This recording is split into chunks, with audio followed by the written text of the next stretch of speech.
Excise శాఖను ప్రక్షాళన చేయాలని BC political JAC chairman Rachala Yugender Goud ప్రభుత్వాన్ని డిమాండ్ చేశారు. కొంతమంది అవినీతి అధికారుల వల్ల ప్రభుత్వానికి చెడ్డ పేరు వస్తోందన్నారు.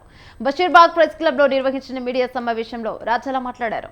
అబ్కారీ శాఖ ప్రతిష్టను joint commissioner KAB Shastri, superintendent Syed Umar Ali అభాసుపాలు చేస్తున్నారని ఆరోపించారు. శాస్త్రి వద్దకు వచ్చే ప్రతి ఫైలుకు భారీగా ముడుపులు వసూలు చేస్తున్నట్లు రాచాల ఆరోపించారు. అవినీతి అధికారుల వల్ల ఎక్సైజ్ శాఖ మంత్రికి ప్రభుత్వానికి చెడ్డ పేరు వస్తోందని అన్నారు. ఆయన అవినీతి అధికారులపై కఠిన చర్యలు తీసుకోవాలని సీఎం రేవంత్ రెడ్డికి యుగేందర్ గౌడ్ విజ్ఞప్తి చేశారు.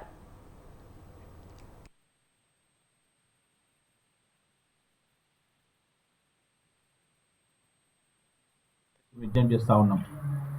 ఎందుకంటే ఎక్సైజ్ శాఖ అంటేనే ఈరోజు అవినీతిమయంగా తయారైంది కొందరు చేసిన అధికారుల వల్ల. ఆ శాఖకే చెడ్డ పేరు వస్తూ ఉంది. ఉదాహరణకు మనం చెప్పినాం, ఉమర్ అనే ఆఫీస్ సూపరింటెండెంట్, కమిషనర్ ఆఫీస్లో పనిచేసే ఆఫీస్ సూపరింటెండెంట్ ఎన్నో అక్రమాలు చేస్తున్నాడు. ఈరోజు ఎంతోమందిని ఇబ్బంది పెడతా ఉన్నాడు. ప్రమోషన్ల విషయంలో రివర్షన్లు అనుకుంటూ చాలామందిని సఫర్ చేస్తున్నంటే కూడా మళ్ళీ కమిషనర్ కానీ ప్రిన్సిపల్ సెక్రటరీ ఇంతవరకు ఆయన మీద చర్యలు తీసుకొని కూడా వెనుకడుగు చేసే పరిస్థితి ఈరోజు తెలంగాణ రాష్ట్రంలో ఉంది. మరి దాంతోపాటు హైదరాబాద్లో ఆయన ఉంటాడు శాస్త్రి అని, ఇప్పుడు ఆయన జాయింట్ కమిషనర్ అనుకుంటే కమిషనరేట్లో హైదరాబాదు డీసీ ఇన్ఛార్జ్ కూడా ఆయన్నే. మళ్ళీ హైదరాబాదు డీసీగా ఉన్నప్పుడే ఉమర్ అక్కడనే ఆఫీస్లో ఎక్కడ పోస్టింగ్ ఇచ్చినా హైదరాబాద్ డీసీ ఆఫీస్లోనే ఉమర్ కూడా డ్యూటీ.